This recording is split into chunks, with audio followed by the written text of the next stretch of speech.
Let's just rewind all of this and tell me how's your journey? How did you start it? What made you start your career in marketing? I come from a small town. I come from the city of Ahmedabad. As now it's not so small, but way back then it was. I grew up in a family which really cherished and valued a lot of hard work and experimentation. My father was one of the first marketing consultants. Welcome to the Leadership Circle, where vision meets impact. Today, we spotlight a trailblazer, a leader shaping business, culture, and conscience.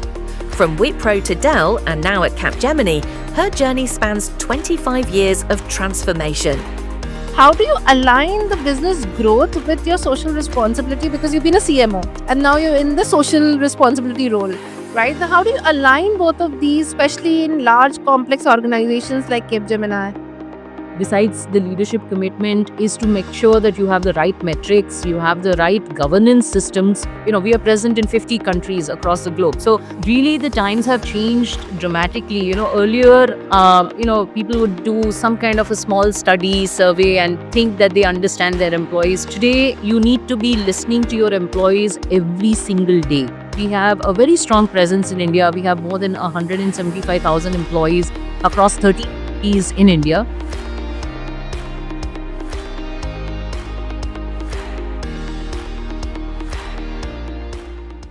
Hello, all, and welcome to the Leadership Circle. I'm your host, Bhargavi, and today we have a very special guest joining us directly from Cape Gemini, Mumbai. Joining us today is Sarika Naik, Chief Corporate Responsibility Officer at Capgemini Group and a member of its Group Executive Committee. With over 25 years of experience across global marketing, sales, and corporate leadership, Sarika has been a driving force behind Capgemini's brand elevation and inclusive workplace culture.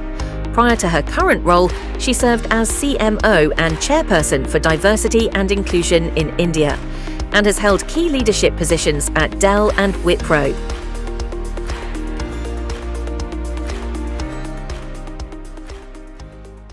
Sarika, let's just rewind all of this and tell me how's your journey? How did you start it? What made you start your career in marketing? So, thank you, Bhargavi, and such a pleasure to join you and all of the others who are listening in on this show. First and foremost, compliments, Bhargavi. It's a great platform that you've created to, get our stories to the larger, people out there. Um, I come from a small town. I come from the city of Ahmedabad. As now it's not so small, but way back then it was. And I grew up in a family which really cherished and valued a lot of hard work and experimentation. My father was one of the first marketing consultants, in those times. So no surprise then that I also headed towards marketing after my graduation. In those early years, I think I must have done something well in my life. My karma was good, if I have to say that, Bhargavi, because my parents always encouraged me to try new things. I Unlike a lot of women in our country who don't have the freedom of choice, I think I was very privileged to have the freedom of choice to choose what I want to pursue, what do I want to study. So I was under Mhm. 15 cricket. I used to drive at the Wow. age of 16, and So I think you learned how to make the right six at the right time. well, like I said, I think that early start gave me a lot of confidence, which truly I'm privileged to have that. But I think my career really took off when I took some very critical decisions early on in life. So I got an opportunity early on in life to be hired in Mumbai, and I still remember the interview. The then general manager, he said, Sarika, you should join Mumbai. And I was like, can you give me a role in Ahmedabad or other cities where I was more easier off? And he said, what you will learn in Mumbai, Sarika, in 1 year, you will not learn in 5 in another city. And I took that leap of faith, Bhargavi, and I think that taught me a very important lesson in life, which was to say yes when you don't know everything. I knew a few things, that of course Mumbai was a critical center for us, and it's a place where people Right. like to start. But there were 100 reasons why I could have said no, and I think that yes changed the career trajectory. From then on, I moved into a lot of other roles like strategy, client advocacy, etc., and went on to become the CMO. And then there was one more very important event in my life, Bhargavi, and I'd love to call that out because, frankly, it's something that most women face. Getting married, and then I had my first child, my daughter Shloka, and again there my karma was Take a not so breath. good, so I did not have the support of my family to take care, and I was like, what do I do? I mean, how do I leave a 3-month-old child? By the way, Bhargavi, I'm a little older than I look, so I belong to a generation where there was no work from home. There was, in fact, if you came in 15 minutes late, it was marked half day absent. Half day. That's the kind of generation I belong to. But I remember at that time my then manager, Varsha Anand, and I'm truly thankful to her today. If I'm in this career, it's because of her, really. She said, Saika, just come back to office as many hours as you can. And I said, but Varsha, there is no half day policy. And she said, what are policies for? They are for people. And in a week, she created this policy for half day, half pay for me. And I was the first recipient in the organization. And then the rest is history. There are people behind me who have leveraged this. And today, it's a very well accepted fact. But those were those changes that people brought in, which inspired me to look ahead and say, I want to build institutions. I want to be playing a big part in creating policies and frameworks that are best for the society, they're best for the environment, and that's the reason when this role opened up, I just put my hand up and I said, yes, I know I love my role as a CMO, but this is another opportunity to really build something bigger, better. So there you are, and I'm now the Group Chief Responsibility Officer. Truly, truly privileged to be leading this from India. And I think sometimes when people say the journey, when you look back, I don't think I started thinking I will do all of this, but each decision along the way today has, put me where I am.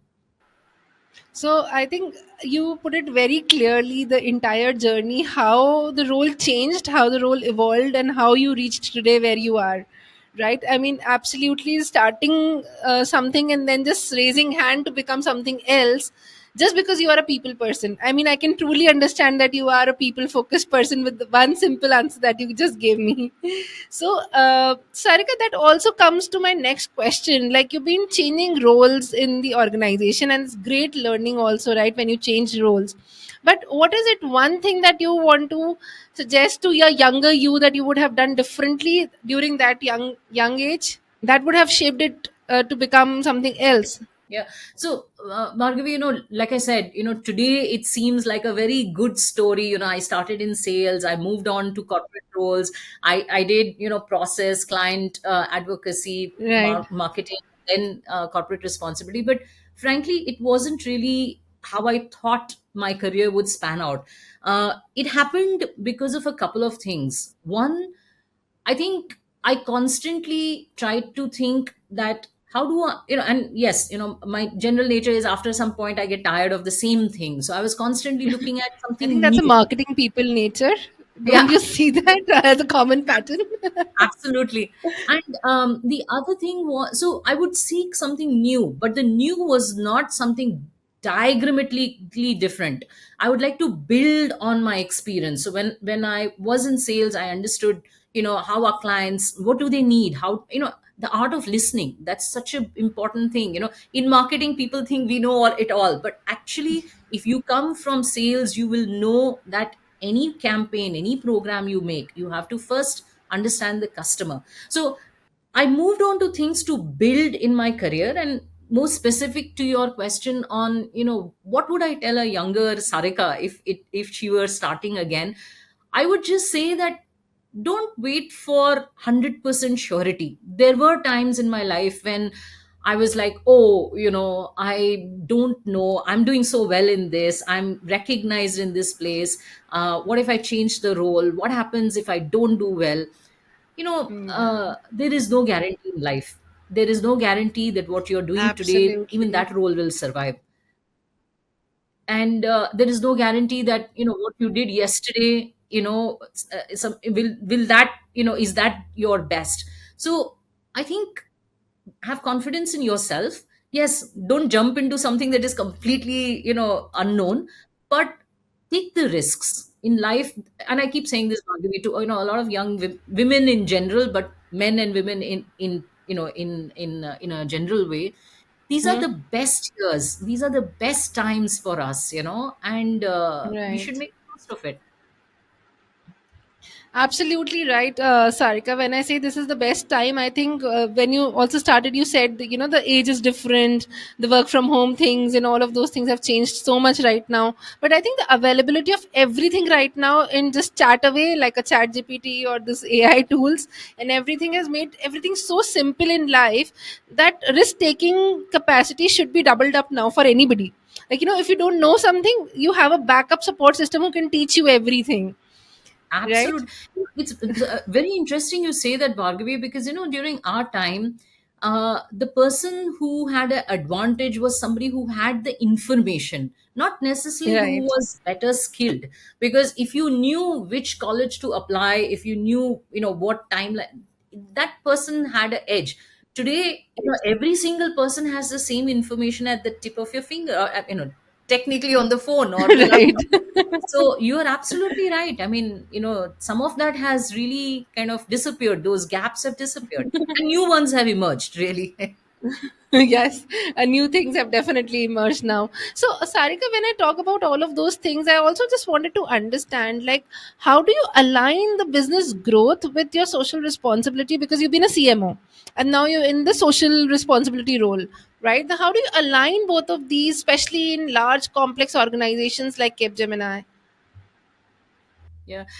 Interesting question, Bhargavi. And really, there is no one, magic sauce there. It's a combination, really. Uh, I think I would start by saying that those organizations who give lip service to corporate responsibility, they will find it difficult when they scale, or when there are business challenges, to stay true to those commitments. However, those organizations who treat corporate responsibility as part of the business and not something apart, something which is part of their core fabric, for them it is business as usual, no matter whether your revenues are scaling or your revenues are stagnating or deteriorating, right? Because really, it's the core ethos of what you believe in. For us in Capgemini, frankly, despite of whatever macroeconomic changes that we are seeing, especially in the last couple of years, we have not changed anything on our corporate responsibility focus. In fact, just a few weeks ago, we reinforced it with our revised ESG policy. When I say revised, it's an upward revision of an increased ambition. Now, how does that happen? How does that happen? It doesn't happen because some one team sitting in a corner thinks it's important. It's because right from the top till the middle and to the younger executive level, there is a belief that this is the right thing to do. And Bhargavi, so for us, it's driven right from our CEO. He's personally committed to it, and then each of our business leaders, it's something that they truly believe. I sit on the group executive committee, which is a select set of people who have a say in every decision of the organization. So today, whether we are launching a new, if we are starting a new office, or let's say we are looking at hiring some new talent, I have a say in it. And to be honest, we have a say because we are all aligned that diversity has to be taken into care. We need to make sure we are doing it right for the society and for the right for the environment. Besides this, there are of course Right. a lot of other things which is important.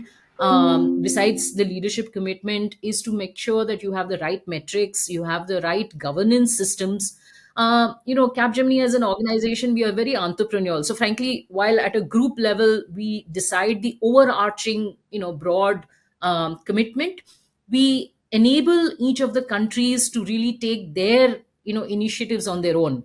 So it's not that we tell them how to do it, because we really believe that it's the local teams are well equipped to understand what's right for them. So What's right? what's, let's say, what's inclusion in India means very different in other countries like France or US.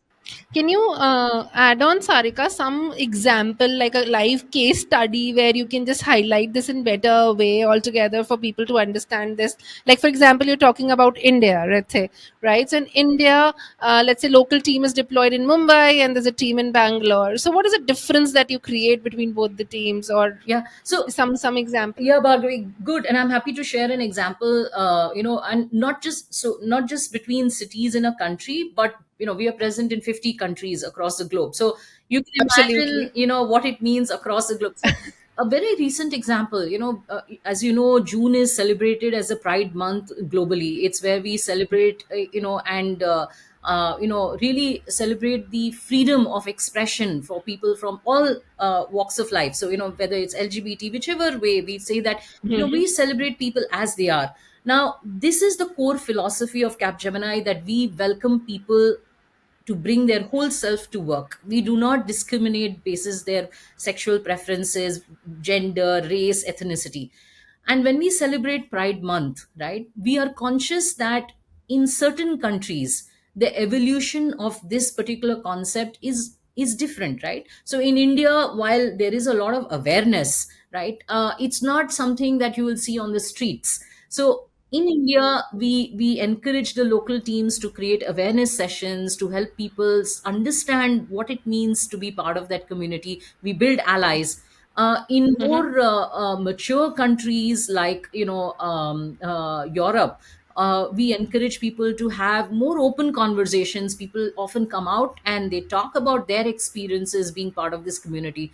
At the same time, Bhargavi, we are present in a few countries where this is actually illegal. So coming out in the open as an LGBT plus part of that community is illegal, and we recognize and Right. we respect that law, and hence we encourage those countries not to do anything on that month. So it's really a very great example of So you know basically, I think if I put it in simple words, the way you have been doing marketing also, it depends on what local region will have what kind of culture perfect. impact on the product and services that we put forward. Similar way, I think this the CSR things also that you're doing is basically depends on the local culture and local things. Is it correct? Malvi, are you doing social science? Are you an expert on that? Because it's a brilliant, brilliant way of drawing that analogy. Yes, absolutely. Yeah, I mean, I did some part of corporate social responsibility, and I worked with the UN for a small project. And I was thinking, why not? I write ESG reports. Ah, So in that case, I read all of those things before we write all of those things. So we learned how it is. So I think my understanding comes from there. But it's a very very you are in that role. I am just looking forward for how people are doing all of those activities. we need more of people So like you, okay, to start with, like we do. okay, now let's talk about the amount of people that you're handling. Even I just talk about India as a market, there are huge people that you're handling, and a lot of people are look forward for changes that comes in the policies, Yes. right? How you take that part, and how do you feel that everybody is included in all of those things? Do you do surveys, or what is the process that you put forward? Yeah. So, Bhargavi, really the times have changed dramatically. Earlier, people would do some kind of a small study survey and think that they understand their employees. Today, you need to be listening to your employees every single day. It's not, Mm-hmm. at the end of the year. So, of course, in Right. Capgemini, we have a very strong presence in India. We have more than 175,000 employees across 13 Mm-hmm. cities in India, and a large, and we have a very young population, Bhargavi, probably like your age, who are, No, I'm still old though. Yes. today the youth are not asking, give me a job. They are asking, what are you doing to change the world? How can I change the world? Absolutely, absolutely, yes. And not only are they asking, they are willing to put their time effort towards that change. We've Mm-hmm. had people who ask us, what's your commitment to sustainability, and can you demonstrate that? I mean, and this is in an Wow. Is interview. that a kind of questions coming up now in like interviews? Yeah, yeah, yeah. And it's a good way, because it helps us put the mirror in front of us and really stand true to what we are committed. But going back on the listening, we listen across channels and across hierarchies. So of course, the most powerful tool that we have is our employee feedback mechanism. It is done every Mhm. month, and people get Okay. an anonymized survey, and the questions change, so it's not the same question for the same people. It varies Mhm. depending on your tenure. It depends on the role that you're doing, and the stage in the hierarchy. Because questions for managers, you'd want more about how they're looking at the vision, how they're looking at their team members. For individual contributors, the Right. questions may be slightly different. And we track this at our, like I said, at the group executive committee level, very, very, very, very consciously. It's reviewed, it's presented. Not just the numbers, Bhargavi. I think the deeper sense in the textual messages, because people Okay. often leave text messages. So our AI team, the one that supports HR, does a very, very interesting pickup of keywords which are emanating again and again. So while our numbers stand good, better than the industry in all cases, but they also read the early signals. And I must tell you Right. that we've picked up certain early signals, and I can see people across the globe are getting concerned, for people who are above 55, for careers. Mhm. So it's not Absolutely, showing yes. in any numbers, but from the Yeah. words we can make out, because with AI coming in and all, Pulse is what we is our key listening tool. But we also have a very, very sharp focus on, let's say, platforms like Glassdoor, where people leave comments when they are leaving the organization. Right. Of course, we have a very strong process of exit interviews, but I mean, sometimes people may not say it because they feel, Say everything, yeah. but they go on these platforms like Glassdoor. And we Mhm. have two other things that we use very effectively. One, of course, is our whole client feedback. So across the globe, Mhm. our clients, we talk to them, again, an anonymous survey, to tell us how we are performing, and what's the talent, is it growing, innovation, etc.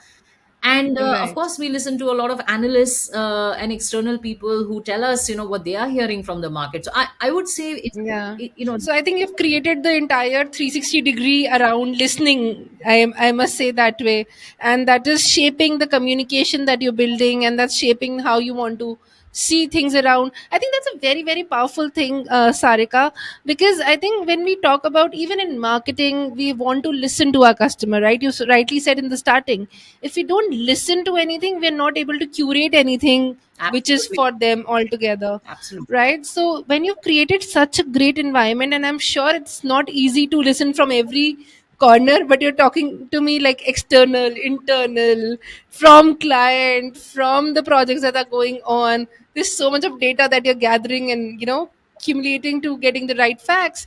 Oh my god, that's such a powerful way to making sure that you are a step ahead, right? I think that's what I look and can powerfully say, that you're not talking about 2025, you're talking about 2040, 2050. What are your Yes. people want. So with it, all of those rising expectations from consumer, from your talents, what's the next purpose-led brand that you think, what is it that the Cape Gemini you think will be positioning differently? So, Bhargavi, one thing as a marketer I can tell you is that every organization has a purpose statement, but it's very easy Yes. to see through and know whether that statement is a marketing gimmick, it's just a statement for your website, or is it something that you really believe in. And it's visible Yes. in your actions, it's visible on the way you show up, it's visible in the way people engage and interact internally and externally. And at Capgemini, I'm Mm-hmm. truly, truly very proud to say, I know it sounds like, marketing my own organization, but really very proud to say that, our purpose statement is something that is our core in all our decision making. So, we truly believe that it is to unleash human energy through technology for an inclusive and sustainable future. And because we truly believe that it's, and if you hear this, it's like music to my role, because we're talking about human energy, we're using technology, and inclusive and sustainability are core to it. uh, for Cap Gemini, we really are a little thoughtful in the way we take forward our corporate responsibility. I know there are many organizations in the recent past, this year itself, who have disowned their programs. They have years of work that they have done. It's sad, it's truly disappointing, that in the wake of certain geopolitical situations they have abandoned these programs, whether it is on Mm-hmm. DEI or on sustainability.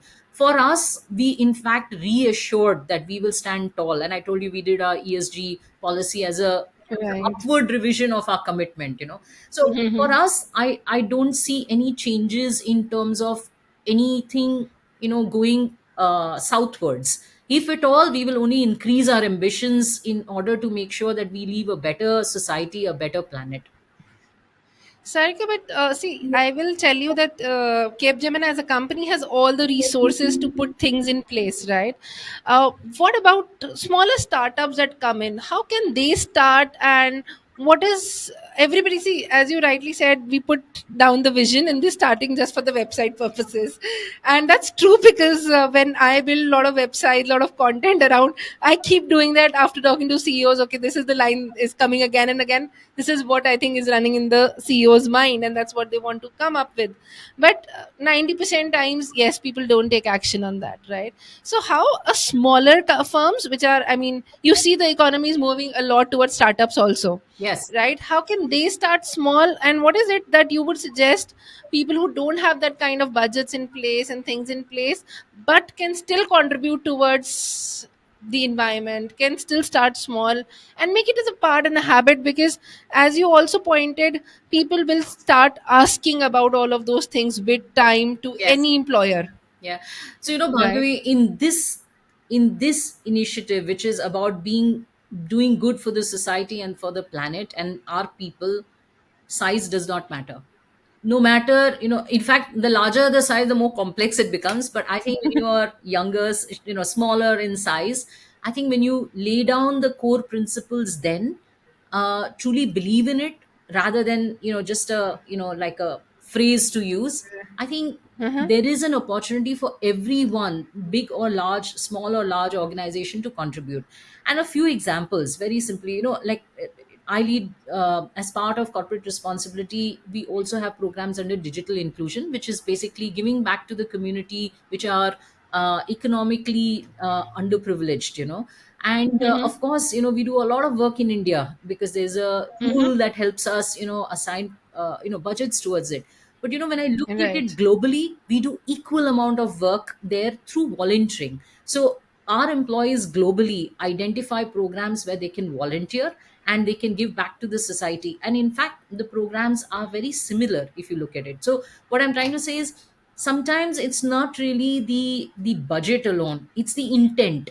And sometimes, people think that the mistake they make is, oh, when I have this budget, or when I have these people, or when I have these Then I'll do resources, this. then I will do.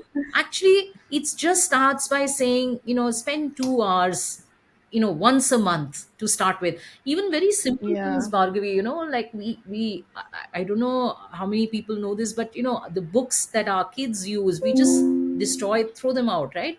The kabaddi We wada just sometimes. go and give that to a junior kid, Yeah, or correct. some And today in India, we have progressed so well. There are people absolutely who can come and take that, make it better, and recycle, refurbish. I right. had the opportunity to go to one of the schools, where we actually support the tinkering labs. Bhagavi, you should have Mm. seen the curiosity of those kids. They had some older types of books and apparatus, like Right. older binocular. I mean, those binocular and Hmm. telescopes and all. But their curiosity was not less by any means. So it's really about e- thinking, what can you contribute today. Even when we talk about diversity and inclusion, everybody's like, oh, when I reach a certain size, then I will look at hiring people from Right. who have different No, abilities. Sarika, actually, this is what I was. I thank you for sharing this because I'm a small company, right? I just started 4 years back, and but I come from a corporate world, and I have seen all of these things happening in my career. I stayed in Singapore for 7 8 years of my career, and I've seen all of these things. But when I started, I was like, oh, I don't have the budget. I don't know how do I start all of these things, because I always believe that a part of your company, a contribution, should always go back to the society for the betterment, for anything. Yeah. It can be as small as just feeding the people near you True. or whatever. True. So I started doing these small activities on my own, and just asked my employees, just join in, I don't want any contribution or anything, just join in for the cause. So we feed the dogs, we started doing yoga sessions Yeah. around, so that we Correct. can build Yeah. things like that. And I think we just did a small activity for yoga, and it just became like 700 people turned out for that event. Wow. And that was something like, okay, we have given back to the society in some or the other way. And I think that's what you purely defined as intent, Sarika. And I completely get it. Like, you can be big, you can be small, even if you are looking at doing any. And it became a marketing activity for my company, so Yeah. everybody now know my company. Yeah. Right. Yeah. So And that's the. Bhargavi, you said that every company has a statement. You're right. That's easy to make. But then there are people who are watching, and when they see these activities, doesn't matter if there are just two or three in the year. People notice, Yeah, and those two or three will multiply over the years. And the two people, three people that you have mentored will actually roll over to mentor others. So exactly. I think that is how even it happened with me. And then I have created an environment where people. I'm a small city, Kota. I don't know if you've heard about of that city. course, Also, it's it's a happening city as far as examination and learning is concerned. right. And building a company here or building anything here was very challenging for me also. But having that things that I've learned from the corporate, worked across the globe, I think, and giving that back to the society, I think it gives me an immense pleasure deep down. Like, something good is what I'm doing back to the society also. And that intent that you're talking again and again, it's hitting me. And while talking to you, it just became more stronger that you have to give back to the society in whatever manner you can. See, Bhargavi, I did say we need more of you, more people like you. We do. Absolutely, Sarika. I mean, I think that's what we are here for. I think the money. I think why I always say we can all earn money. We all can scale up anytime we want in our life. But giving back is something that we should consciously keep doing again and again, so that we can just scale not just us but everybody around us also. Bhagavad, there's this saying which it always stays with me, and it says that leadership or being successful is not about how high you go, but it's how many people you take along with you. And those people could be your Absolutely. team members, they could be absolutely unknown people whom you don't know. Doesn't matter. So real success is that when more means nothing, when more money, more power, more, it doesn't mean anything except the opportunity to do better for the society. Sarika, how do you keep yourself grounded with all of such things? Like, I really want to learn that. So again, I think in this again my karma is good. I think I have the loving support of my family, my two kids, my husband, and I'm very very fortunate to have some very very dear friends. They're friends from our school days. So very fortunate on that. But I must tell you, it's been an evolution for me. The Sarika who's talking to you today is very different from 2 decades ago. I was very performance oriented, very goal, to move things, very, very aggressive in some way. Today, I realize that sometimes small things make a big change. You just have to have a patience with it. I have actually gravitated a lot towards yoga. I also believe in, Wow. I do listen to the Gita. I think there is a lot of learning in that. And I love biking, not cycling, biking. So I bike on a Enfield Bullet, and I go off Wow. myself. It helps So me. you just take it and you run away in the mountains. I do, and I enjoy the being with nature. It there is something when you are by yourself that you start noticing things. You are more thankful. There's a high amount of gratitude. So I don't think I have any one single again secret sauce here, but I think this and all of it, and of course the work itself is very very fulfilling. Bhargavi, like I said. Sarika, how do people at younger age? Because I think, see, whatever you're talking to me is all mindset, right? It's Yes. your mindset is completely changed now, and we talk a lot about mindset even in the age of 20s and all. But if, yeah, if even I look at myself when I was in 20s and 30s, I think I was very number oriented Yes. person, performance. I want to be best at everything, and I had this jealousy factor coming in, like, why Yes. the other person is Yeah. performing better than me. But then how the huge change that I see in today's generation, because when I employ a lot of these people, they have different thought process altogether. What is it that you would suggest to these young chaps who are coming in, especially I want to talk about in the marketing field, because it is changing at a very very fast pace. I Absolutely. mean, to keep it to that pace is becoming huge. It's becoming huge difficulty. So what do you want to tell them, because patience has gone low, completely low, and the expectation from any small thing has come completely high, right? So what is it that you want to suggest to these people, and if they want to look up to work with companies like Cape Gemini or MNCs like yours, what is it that, what will be the path for them? Like, how can they start that? Can they work in a startup and then move towards these big companies, or what is it that they should be doing to reach up to these goals?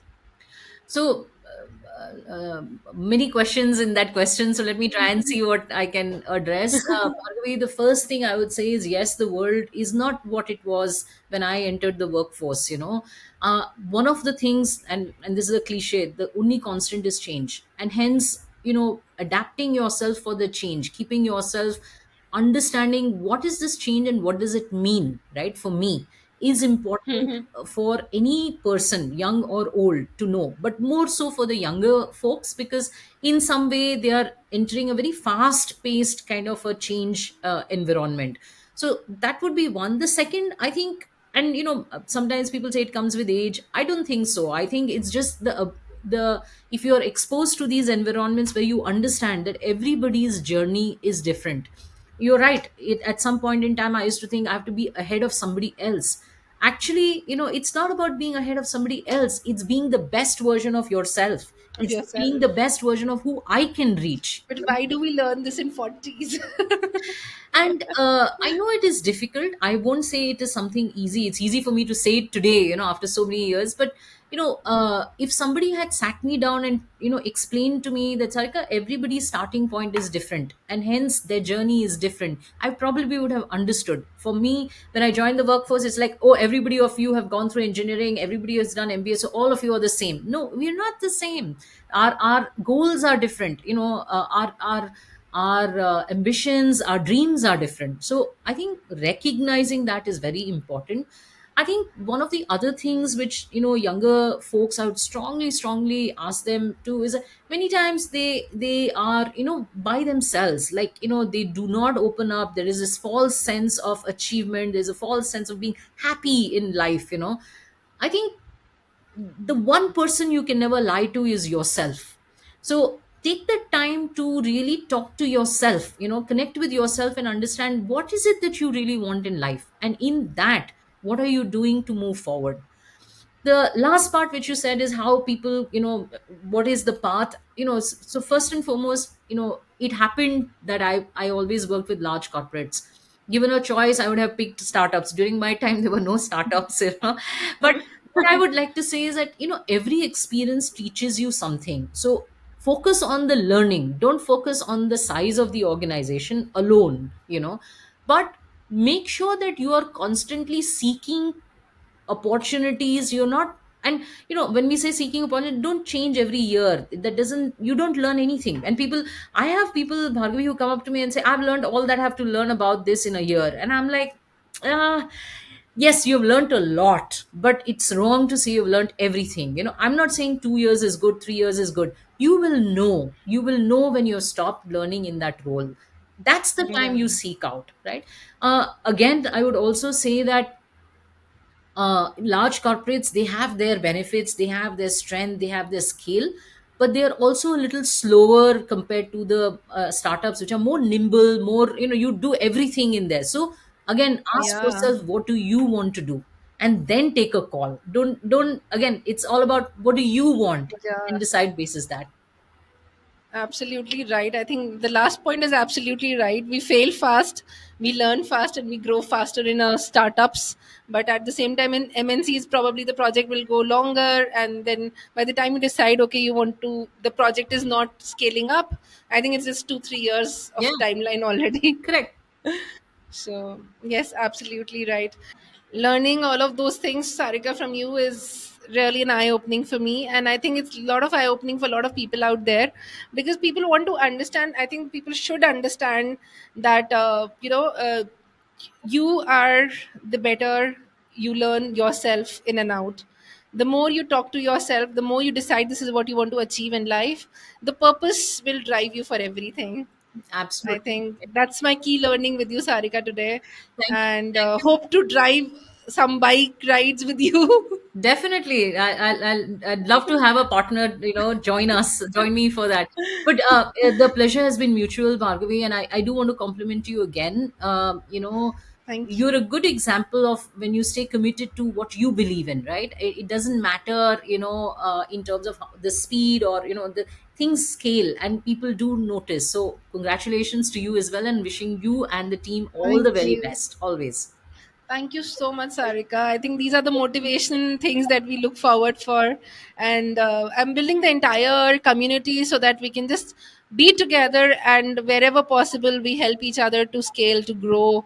It may be monetary terms, or it may be just helping each other at a CSR level. Whatever it may be, we should be standing by each other. That's what I think is the right time for all of us. Build a community and then scale up from there. Yeah, and be the So, benchmark. Be the yeah, benchmark. be Don't the try to catch up benchmark. with anybody. You be the benchmark. Absolutely. It was a pleasure talking to you, Sarika, and thank you so much for your time today. And have a great, great week coming up. Thank you.